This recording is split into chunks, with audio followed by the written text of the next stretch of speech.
स्मृतापितरुणातपं करुणया हरन्ति नृणाम् अभङ्गुरतनुत्विषां वलयिताशतैर्विद्युतां कलिन्दगिरिनन्दिनी तटसुरद्रुमालम्बिनी मदीयमतिचुम्बिनी भवतु कापि कादम्बिनी। तत्र रसगङ्गाधरस्य पाठक्रमे द्वितीयानने प्रवर्तमानस्य पाठस्य इदानीम् उपमालक्षणप्रस्तावः अस्ति विषयः। तत्रापि आचार्यजगन्नाथः रूपकस्य इव उपमायाः पञ्चविधत्वं प्रतिपादयति। तत्र च यथा रूपकं सावयवं निरवयवं मालारूपं केवलं श्लिष्टम् इति भेदैः बहुविधः भवति, तथैव उपमापि पञ्चविधा भवति, अष्टविधा भवति, न तु पञ्चविधा। तत्र सावयवा द्विविधा, निरवयवा द्विविधा, पुनः परम्परिता उपमा त्रिविधा, एवम् आहत्य चतुर्विधा, एवम् आहत्य अष्टौ भेदाः उपमायाः सम्पद्यन्ते। तत्र अस्माकं पाठः अस्ति। एतावता वयं तत्र मालारूपायाः निरवयवायाः उपमायाः उदाहरणं गते पाठे विचारयम् अस्तु। इदानीं तत्र समस्तवस्तुविषया या सावयवा उपमा अस्ति तस्याः क्रमः अस्ति। तत्र अद्यतनपाठस्य पङ्क्तिरस्ति समस्तवस्तुविषया सावयवा यथा। अब समस्त वस्तु विषया सावयवा जो उपमा है उसके विषय में बता रहे हैं। देखिए, कहते हैं कि आप ये समझ लीजिए समस्त वस्तु विषया और एकदेश अभिवर्तिनी उपमा क्या होगी। विशेष रूप से समस्त वस्तु विषया उपमा वह होती है जहाँ उपमा जितनी भी हो रही है, एक दो अधिक होंगी, उस सभी उपमा के जो अंग हैं, उपमान उपमेय आदि, विशेष रूप से उपमान वो उक्त हों तो वो समस्त वस्तु विषया होगी। अगर किन्हीं उपमा का उपमान अनुक्त है तो वह एक देश विवर्तिनी कहलाएगी, क्योंकि वहाँ पर वह जो उपमान होगा वह अर्थानुसंधेय होगा, ठीक है, या उपमांतरानुसंधेय होगा। तो इस प्रकार की जो उपमा होती है जहाँ पर एक देश में जो उपमान पदार्थ है वो आक्षेप्य होता है, तो ऐसी उपमा को हम एक देश विवर्तिनी उपमा कहते हैं, ठीक है। तो उसमें पहली समस्त वस्तु विषया सावयवा उपमा बताई जा रही है। देखिए, कमलति वदनं यस्यामलयन्त्यलका मृणालतो बाहु शैवालति रोमावलि अद्भुत सरसीव सा बाला। अत्र काचित् बाला केनचित् प्रस्तूयते, तो सा बाला कीदृशी अस्ति, वह जो नायिका है वो कैसी है, तो अद्भुत सरसीव, जैसे कोई विस्मयोत्पादिका सरसी होती है ना। कोई छोटा पद्म सरोवर जो होगा ना उसको सरसी कहेंगे। तो कोई विस्मय को उत्पन्न करने वाली सरसी के समान ये नायिका, ये बाला है, ऐसा बताया। तो अब चूंकि यह सावयवा उपमा है तो इसमें सावयवा में भी ये होता है, एक मुख्य उपमा जो हो रही है उस उपमान के जितने अवयव हैं उन अवयवों की भी उपमा उपमेय के अवयवों पर की जाती है। माने जो उपमा अपने अंगों के साथ होती है, ठीक है, उसको सांग या सावयवा उपमा बोलते हैं। तो अभी मान लीजिए यहाँ पर मुख्य उपमा जो हो रही है वो सरसी की उपमा है बाला के साथ, इस नायिका के साथ। तो बाला उपमेय है, सरसी उपमान है, तो उपमान सरसी के जितने अंग हैं उन सभी का सादृश्य प्रस्तुत बाला के जो अंग हैं उन सभी के साथ दिया जाएगा। ठीक है, तो नारायण। अब देखिए एक एक करके बताते हैं। कमलति वदनम,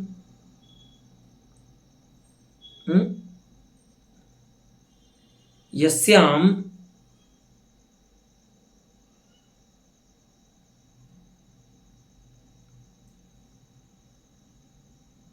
बालायाम वदनम कमलति, वदन जो है वो कमल के समान आचरण कर रहा है।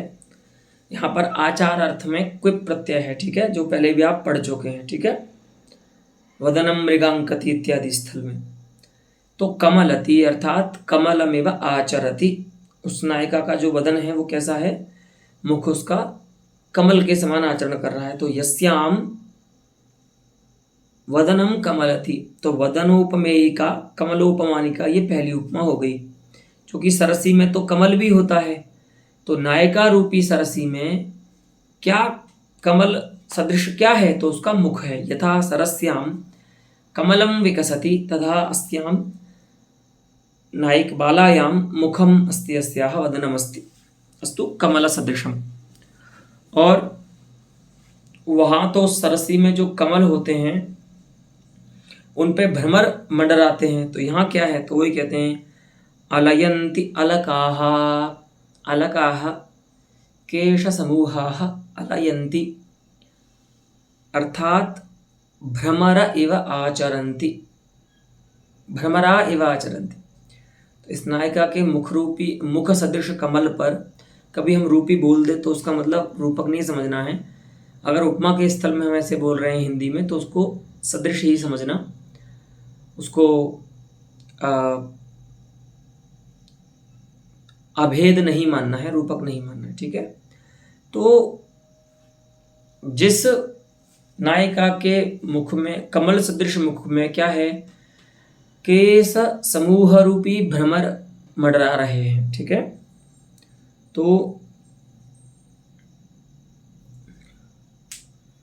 बाहु मृणालतः, मृणाल शब्द से भी कोई प्रत्यय करेंगे, सनाद्यंता से धातु संज्ञा होगी और इससे भी तिप प्रत्ययों की उत्पत्ति होगी। तो लट लकार में प्रथम पुरुष के द्विवचन में प्रत्यय आएगा तो मृणालतः ऐसा रूप बनेगा। ये तिगंत पद है, ठीक है, इसको तसिलंत नहीं समझ लेना है। ठीक है, अपने को तो मृणालतः, मृणालति, मृणालतः, मृणालंति ऐसा रूप है ये। ठीक है, तो बाहु मृणालतः, तो भैया सरसी में तो जो कमल होते हैं तो आपने वहाँ पर भ्रमर तो बैठा दिया, नायिका रूपी, नायिका सदृश सरसी सदृश नायिका के मुख कमल सदृश मुख में, लेकिन वहाँ पर तो मृणाल भी होता है जिस पर कमल टिका होता है, दंड भी तो होता है कमल दंड।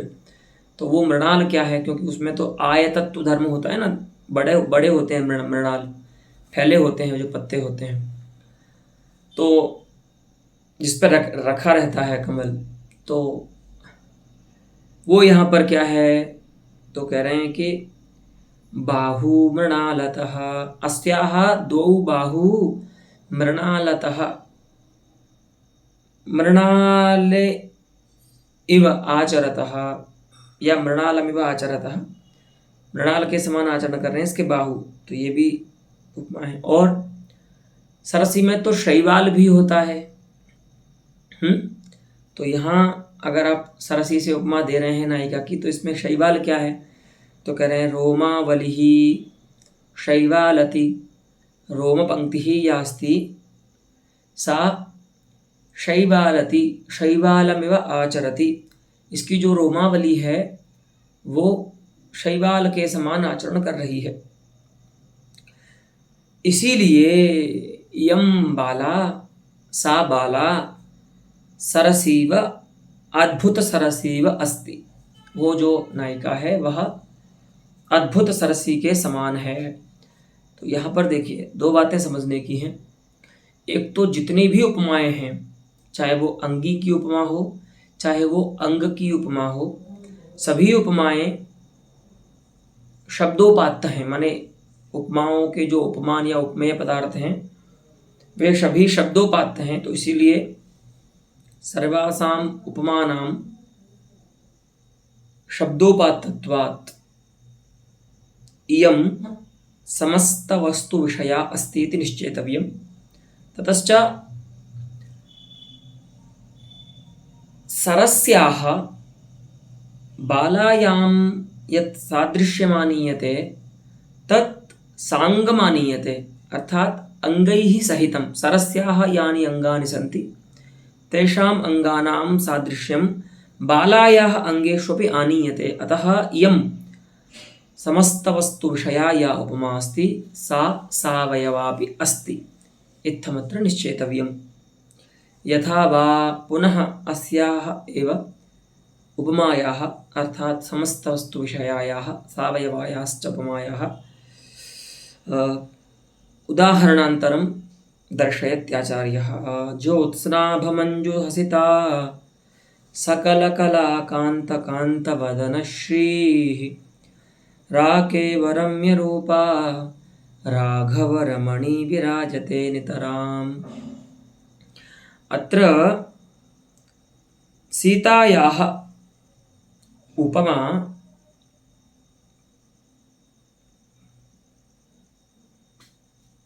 राकया अर्थात पूर्णिमया सह दीयते। राका अर्थात जो पूर्णिमा है उसके साथ दे रहे हैं। तो सा सीता राका इव अर्थात पूर्णिमा इव रम्य रूपा नितरां रम्य रूपा विराजते। यथा राका नितरां रम्य रूपा भवति तथा इयं राघवरमणी सीता भगवती रम्य रूपा विराजते। एवं काचिद उपमा अस्ति, लेकिन इस उपमा में राका के जो अंग हैं उनकी भी उपमा सीता के अंगों में दी जा रही है। तो राका के अंग क्या हैं? तो जो पूर्णिमा होती है उसमें ज्योत्सना होती है चंद्र की, वो भी प्रखर होती है ना, और यानी चंद्र की कांति होती है। और सकल कलाकांत माने जो चंद्र होता है सकल कलाकांत, उसके समान कांत वदन श्री होती है, सुंदर कांति होती है मुख की। माने सुंदर चंद्र होता है और इसकी सीता की मुख कांति है। तो यहाँ पर समास कर दिया है उपमान और उपमेय का। लेकिन देखिए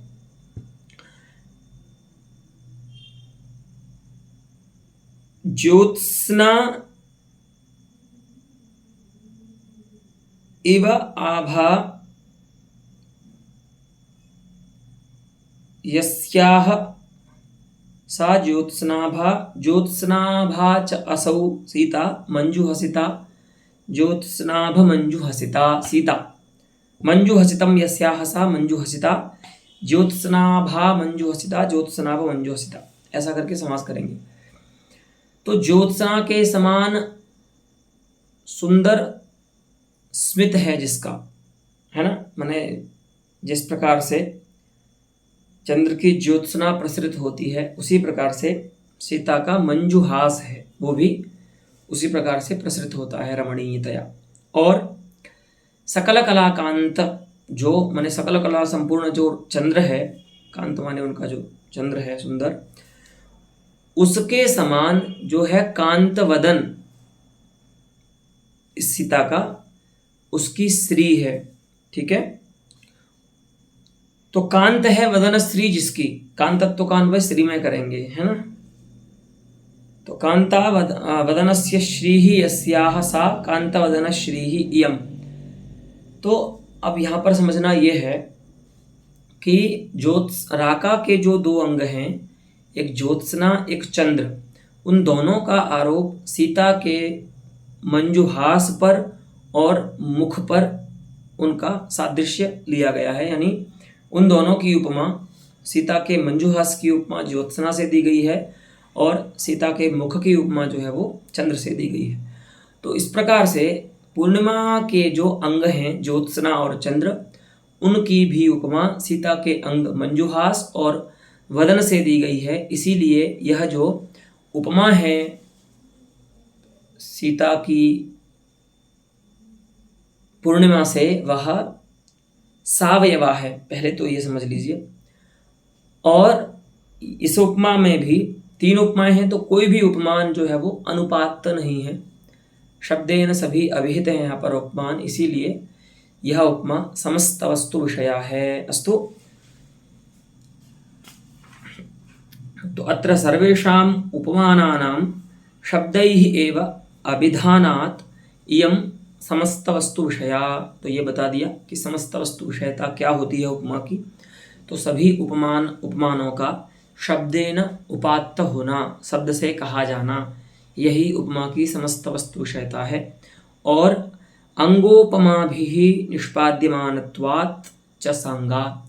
और ये जो उपमा है, मुख्य उपमा एक जो है, वह अपने अंगों के साथ, माने अंगों की उपमा के साथ रहती है, इसीलिए यह सांगा भी कही जाएगी। तो सांगा और सावयवा तो पर्याय है, ठीक है, जैसे क्योंकि अंग और अवयव पर्याय है।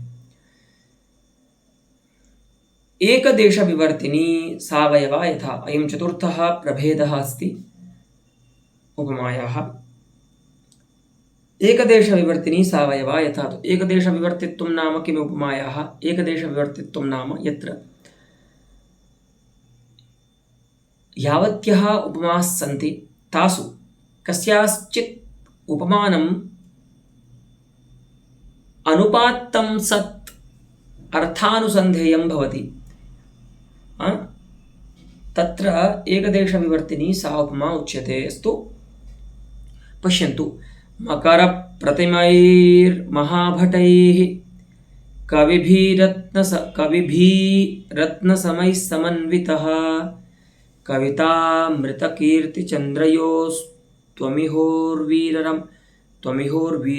वीरमणासि कारणम्।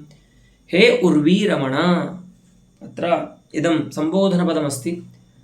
उर्व्याः पृथिव्याः रमणः उर्वीरमणः, तत्संबोधने हे उर्वीरमण, अर्थात हे पृथ्वीपते, अर्थात राजन, हे राजन, त्वं कारणम् असि, तुम कारण हो। तो इदमपि स्तवनपरकं पद्यमस्ति कस्यचित् राज्ञः। तत्र किं ब्रूते कविः इति, हे उर्वीरमण, तुम कारणम असि, तुम कारण हो, लेकिन किसके कारण हो? तो बताते हैं, कवितामृत कीर्तिचंद्रयोः।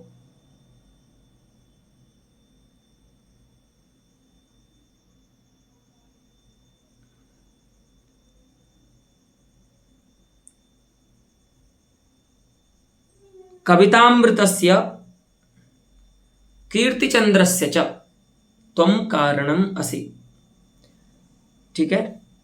तो कवितामृतस्य कीर्तिचंद्रस्य, ऐसे 2 अलग अलग षष्ठ्यंत बनाएंगे पद, फिर बाद में द्वंद्व कर देंगे। तयोः कवितामृत कीर्तिचंद्रयोः त्वं कारणम असि। तो ठीक है, पूर्वार्ध में क्या है तो बताते हैं कि मकर प्रतिमैः महाभटैः कविभिः रत्नसमैः समन्वितः। तुम युक्त हो, त्वं समन्वितः, त्वं उपेतः असि। केन उपेतः, केन समन्वितः? तदुच्यते प्रतिभटैः, प्रशस्तैः भटैः,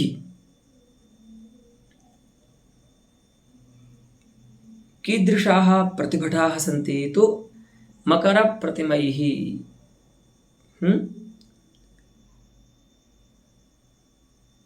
मकरतुल्यैः इत्यर्थः।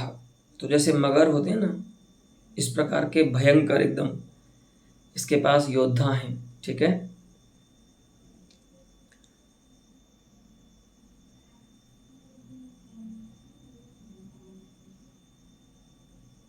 पुनः कीदृश कई ही समन्विता, तो कवि भी, कवियों के द्वारा समन्वित हो तुम।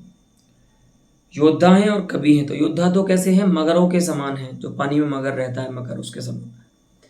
कवि कैसे हैं, तो रत्न समयी रत्न तुल्य ही कविभिश्च। अत्र पद्ये संधि अस्ति कश्चित् डर्लोपे पूर्वस्य दीर्घोण इति सूत्रेण कार्यद्वयं यत्र विधीयते खलु,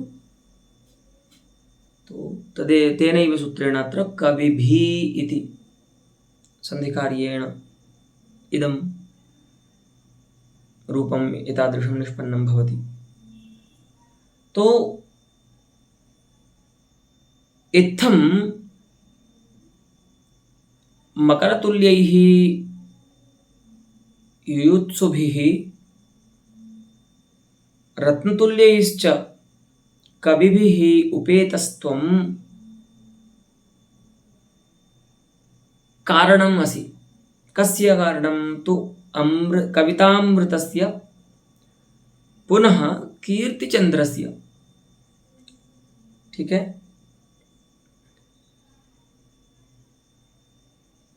अब इसको समझिए। यहां पर योद्धाओं की उपमा मगर से दी है, कवियों की उपमा रत्नों से दी गई है। दोनों ही जो पदार्थ हैं, रत्न और मकर, ये कहाँ रहते हैं, तो समुद्र में रहते हैं। तो यहाँ पर कवि को राजा की उपमा समुद्र से विवक्षित है, इसीलिए उसने राजा के जो अंग हैं, कवि और योद्धा, उनकी उपमा समुद्र के अंग मकर और रत्नों से दी है। ठीक है, लेकिन यहाँ पर जो मुख्य समुद्र से राजा की उपमा है, उस उपमा का उपमान जो जलधि है समुद्र, वह नहीं कहा गया है, इसीलिए यह उपमा एक देश विवर्तिनी है। दूसरी भी उपमाएं हैं, वो भी समझ लीजिए।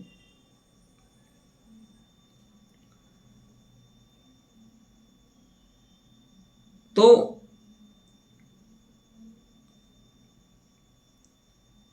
अत्र उत्तरार्धे उपमित समास एव। हाँ, दो जो पद है ना, कवितामृत और कीर्तिचंद्र, तो वहां पर उपमित समास करना है, विशेषण समास नहीं करना है। अब आप याद कीजिए पहले का पाठ, जहां पर लक्षणा के प्रकरण में, रूपकालंकार में लक्षणा माननी है या नहीं, इस विवाद के प्रकरण में आपको ये सब बातें बताई गई थी कि उपमित समास क्या होता है, विशेषण समास क्या होता है। उपमित समास जो है वो उपमालंकार का हेतु है, माने वह उपमालंकार के स्थल में उपमित समास मानना चाहिए, और रूपकालंकार के स्थल में मयूर बिंसकादि इत्यादि सूत्र से, मयूर बिंसकादि सूत्र से विशेषण समास मानना चाहिए। ठीक है, तो चूंकि यहाँ पर उत्तरार्ध में जो दो उपमाएं हैं, कवितामृत और कीर्तिचंद्र, इन दोनों में उपमाएं हैं, तो उन उपमाओं को हम उसको उपमा माने या समास है क्योंकि, तो उसको उपमा माने या रूपक माने। तो उसी का सबसे पहले निराकरण करते हैं आचार्य कि अत्र उत्तरार्धे उपमित समास एव, अर्थात कविता अमृतम इव इति विग्रहः, न तो कविता एव अमृतम इति विग्रहस्तु। तथैव कीर्तिः चंद्र इव, न तो कीर्तिरेव चंद्रः इति। उपमित समास एव विशेषण समास विद्यस्य तादात्म्यस्य प्रकृते अनुपयोगात्। तो वहाँ पर ये बात आई थी, अगर आपको याद है, कि निर्णय कैसे करना है, तो वहाँ पर ये देखना होता है, पौर्वापर्य हम विचार करते हैं, अर्थ का अनुसंधान करते हैं, तो अर्थ का अनुसंधान करने पर वहाँ पर कवि की जो विवक्षा है उससे हमें ये ज्ञात होता है कि यहाँ पर विशेषण समास करना है या जो उपमेय समास करना है, क्योंकि वहाँ पर कोई ऐसा साधक या बाधक युक्ति जो है वो कवि के द्वारा उपन्यस्त होती है जो उपमा रूपक में से अन्यतर की साधक और तदन्य की बाधक होती है। ठीक है, राजनारायणम वंदे इत्यादि पद्य आया था ना, राजनारायणम त्वामालिंगति निर्भरम, राजनारायणम लक्ष्मी त्वामालिंगति निर्भरम इत्यादि पद्य आया था वहाँ पर, है ना। तो नारायण सदृश की आलिंगन कर्मता जो है वो लक्ष्मी के लिए अनुचित है। तो नारायण सदृश अर्थ की आलिंगन कर्मता का जो अनुचित्य है वह यहाँ पर उपमा का बाधक और रूपक का साधक हो जाता है। उसी प्रकार से यहाँ पर भी कोई ऐसा अर्थ है जो तादात्म्य की अपेक्षा नहीं करता। तादात्म्य करेंगे तो वहाँ पर समस्या होगी। तो इसीलिए विशेषण समास से वेद्य जो क्योंकि विशेषण समास होगा तो तादात्म्य बोध होता है। बताया था ना, लक्षणा के प्रयोजन के रूप में तादात्म्य प्रतिपत्ति होती है रूपकालंकार के स्थल में। तो विशेषण समास के द्वारा वेद्य जो तादात्म्य होता है उस तादात्म्य की यहाँ पर तादात्म्य का कोई उपयोग नहीं है। तो प्रकृते विशेषण समास वेद्यस्य तादात्म्यस्य अनुपयोगात् उपमित समास एव। तो उपमित समास करेंगे तो विग्रह उसी प्रकार से करना होगा। कविता अमृतम इव कीर्ति ही चंद्र इव। ठीक है, और बताते हैं राज्ञः जलधेः उपमा शब्देन अनविहितापि। राजा की समुद्र से जो उपमा है वह शब्द से नहीं कही जाने पर भी अंगोपमा भी आक्षिप्ता। जो उसकी अंगोपमाएं हैं दो, वो कौन सी हैं? तो मकरोपमानिका प्रतिभटोपमेयिका जो एक उपमा है, और रत्नोपमानिका कवि उपमेयिका जो उपमा दो हैं, उन दो अंगोपमाओं के द्वारा राजा की जो समुद्र से उपमा है उसका आक्षेप हो जाता है। ठीक है, आक्षिप्त हो जाती है वो। तो सा आक्षिप्ता सती प्रतीयते, वो आक्षिप्त होकर के प्रतीत होती है। ठीक है,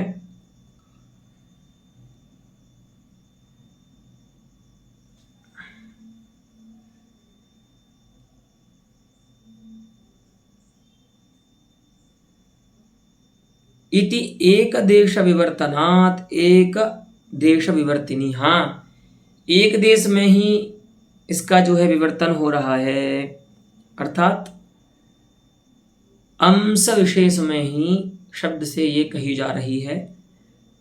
अंशांतर में तो, दूसरे अंश में तो जो उपमान है वो प्रथम अंश के द्वारा आक्षेप्य हो रहा है। इसीलिए एक देश में ही इसका विवर्तन होने से ये जो उपमा है वो एक देश विवर्तिनी कही जाती है।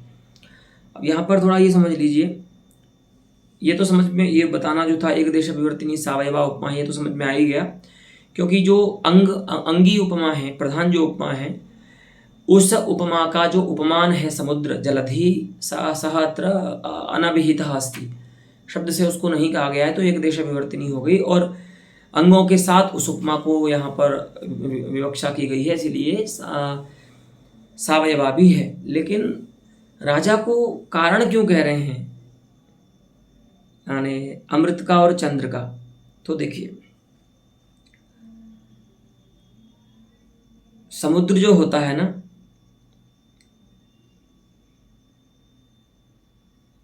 हाँ, ये जो उपमाएं ये भी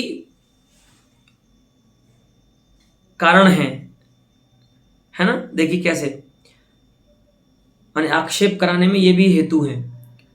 समुद्र जो होता है वह अमृत और चंद्र का कारण है। ठीक है, दोनों ही समुद्र मंथन के समय उससे प्रकट हुए थे। समुद्र से। तो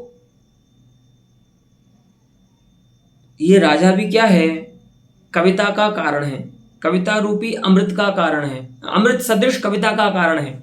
ठीक है, जैसे समुद्र अमृत का कारण होता है, उसी प्रकार से राजा अमृत सदृश कविता का कारण है, क्योंकि इसके यहाँ पर बहुत सारे कवि रहते हैं, बताया था ना, कवि भी समन्विता। तो ये कविता का कारण होता है, अमृत तुल्य कविता का। और उसी प्रकार से जो कि महाभट है ना इसके पास, तो इसका यश होता है, तो ये यश रूपी चंद्र का भी कारण है। ठीक है, चंद्र सदृश यश का भी कारण है, यश रूपी चंद्र नहीं, चंद्र सदृश यश का भी, कीर्ति का भी कारण है। तो जैसे समुद्र चंद्र का कारण होता है, राजा जो है वो चंद्र सदृश कीर्ति का कारण है। तो इत्थम त्वमपि समुद्र इव कवितामृत कीर्तिचंद्रयोः कारणम असि।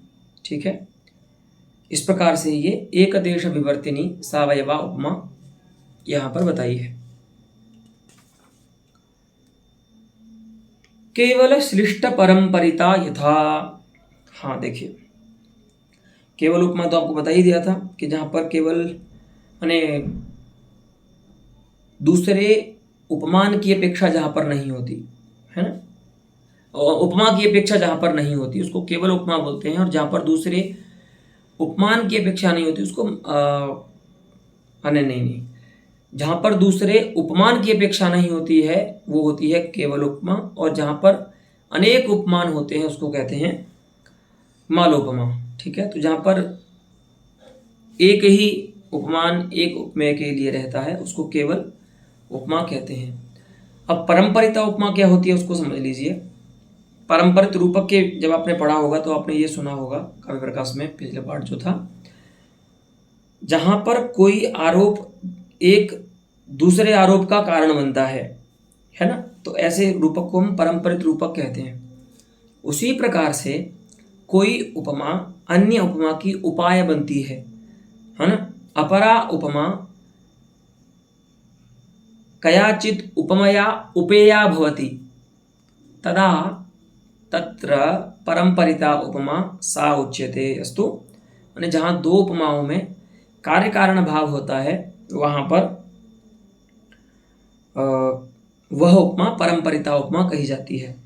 अब समझना यह है कि वह जो उपमा है, कार्य कारण भाव जिन दो उपमाओं में हो रहा है, वहाँ पर उनमें से एक जो उपमा है, चाहे वो उपेय भूता हो चाहे वह उपाय भूता उपमा हो, कोई एक उपमा वहां पर श्लिष्ट शब्द की महिमा से रहती है।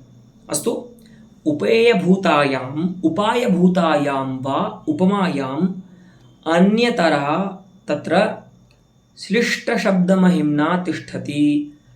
तो यदि श्लिष्ट शब्द महिम्ना उपेयोपाययोः उपमयोः काचित् तिष्ठति अन्यतरा तदा सा उपमा तत्र श्लिष्ट परंपरिता उपमा उच्यते। और अगर दोनों ही अश्लिष्ट शब्दों के द्वारा उपात्त हैं उपमाएं, तो वहां पर उपेय और उपाय भूता जो उपमाएं हैं दोनों अश्लिष्ट शब्द के द्वारा हैं, तो उसको हम अश्लिष्ट परंपरित उपमा कहते हैं। ठीक है, चलिए देखते हैं। नगरान्तरमहीन्द्रस्य महेन्द्रमहितश्रियः सुरालये खलु क्षीबा देवा इव विरेजिरे। व्युपसर्गपूर्वक राज्यदीप्तौ धातुः अस्ति, तस्य लिटि प्रथमपुरुषस्य बहुवचने विरेजिरे व्युपसर्गपूर्वकस्य राज्यधातोः रूपमस्ति लिटि प्रथमपुरुषस्य बहुवचने विरेजे विरेजाते विरेजिरे। तो विरेजिरे के विरेजिरे तो क्षीबाः, अर्थात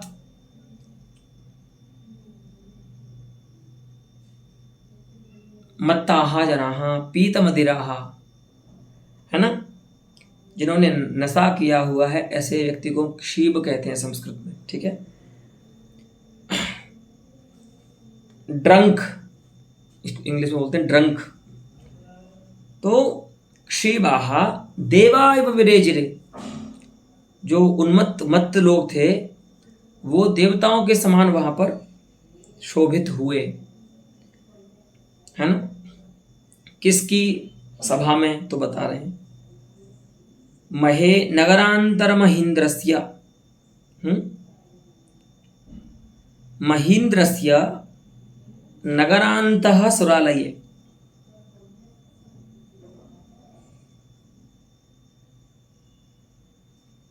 महींद्रः राजा, मह्याः इंद्रः अर्थात स्वामी राजा महींद्रः, तस्य राज्ञः, अत्रापि कस्यचित् राज्ञः सुरालयस्य वर्णनमस्ति तस्य महिमानम् आदाय। तो तस्य राज्ञः अर्थात महींद्रस्य नगरांतः सुरालये, उस राजा के नगर में, राजधानी में जो सुरालय था, उस सुरालय में जो पीने वाले लोग थे, शराबी जो थे, वो देवताओं के समान शोभित हुए। तो भैया देवताओं के समान शराबी कैसे हो गए, कोई साधारण धर्मी नहीं है। तो बताते हैं कैसे हुए, देखिए। अब ये जो महींद्र है वो कैसा है, पहले वो सुन लीजिए। महेंद्र महितश्रियः, महेंद्र महेंद्रवत् महिता श्रीः संपत्ति यस्य, है ना। इंद्र के समान महनीय है, पूज्य है, समृद्धि जिसकी, ऐसा कोई राजा है। तस्य महेंद्र महितश्रियः महींद्रस्य राज्ञः नगरांतस्सुरालये, इंद्र के संपत्ति के समान पूज्य संपत्ति वाले राजा के नगर के मध्य में जो सुरालय था, बीचों बीच में है। देखो ये लाइसेंस वाले जो होते हैं ना, वो बीचों बीच में रह सकते हैं। तो नगरांत सुरालये खलु इति अव्यय यदस्ति खलु तदा निश्चयार्थकमस्ति। निश्चयेन सुरालये ये क्षीवाः सन्ति ते देवा इव विरेजिरे, देवताओं के समान शोभित हुए। तो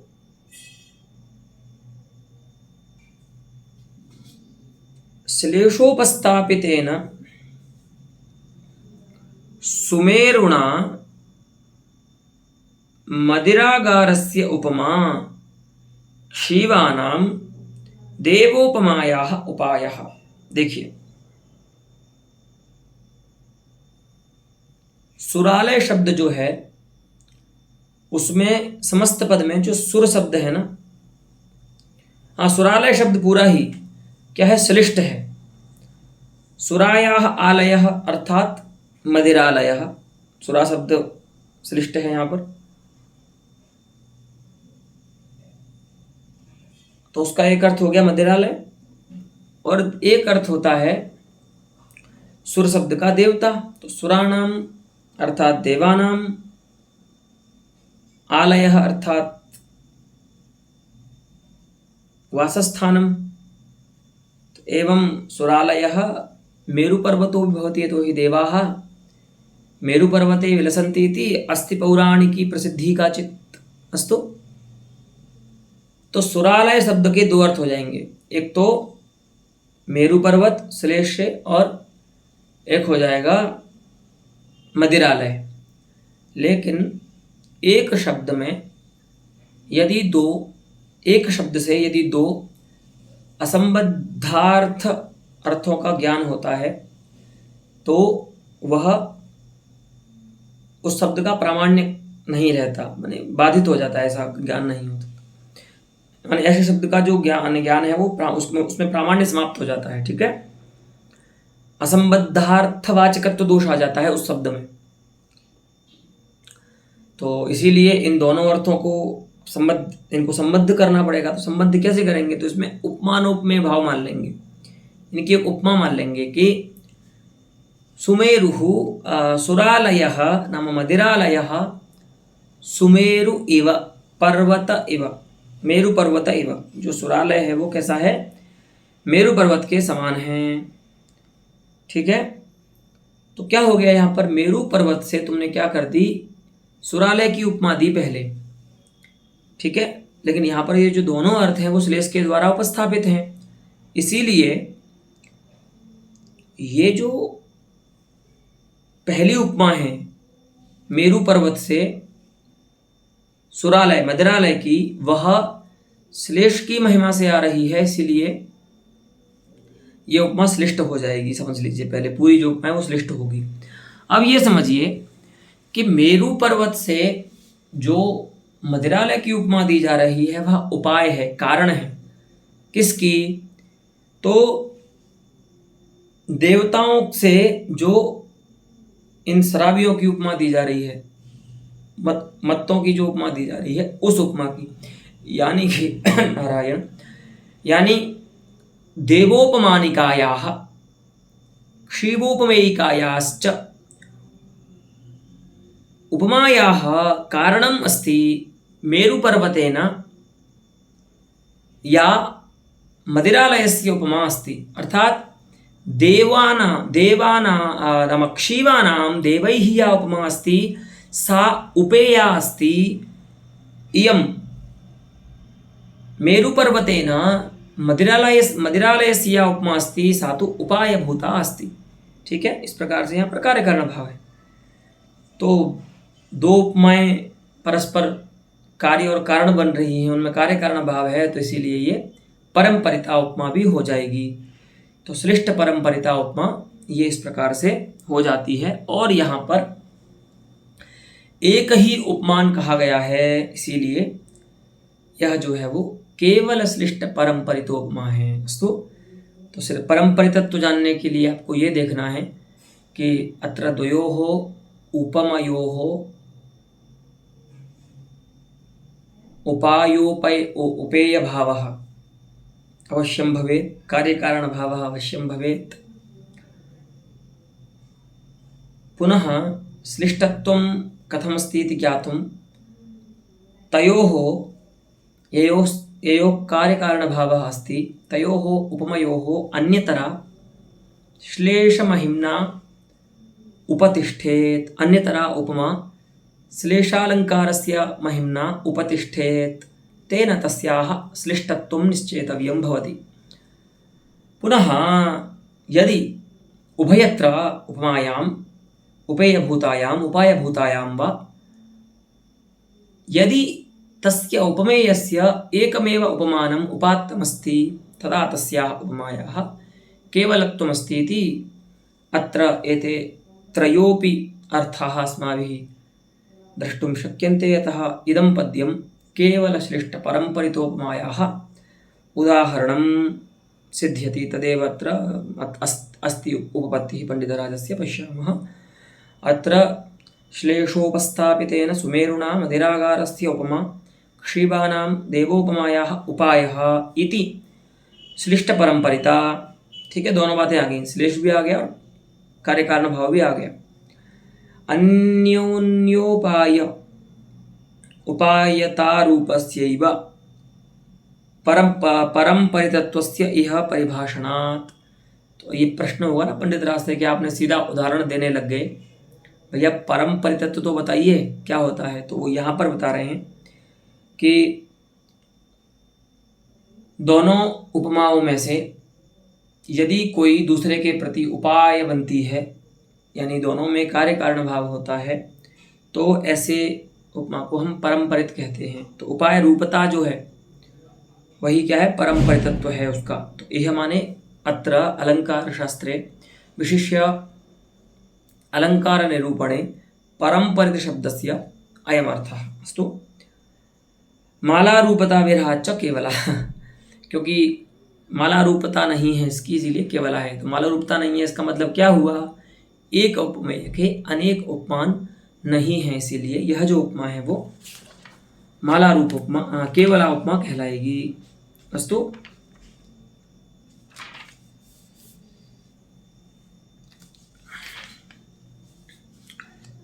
अस्तु तदा अत्रैव समापयामः अद्यतनं पाठं। पुनः इतोपि प्रायः कियन्तः भेदाः सन्ति अवशिष्टाः। त्रयः भेदाः सन्ति सद्यः उक्तेषु भेदेषु, तान् वयम् आगामिनि पाठे ज्ञास्यामः।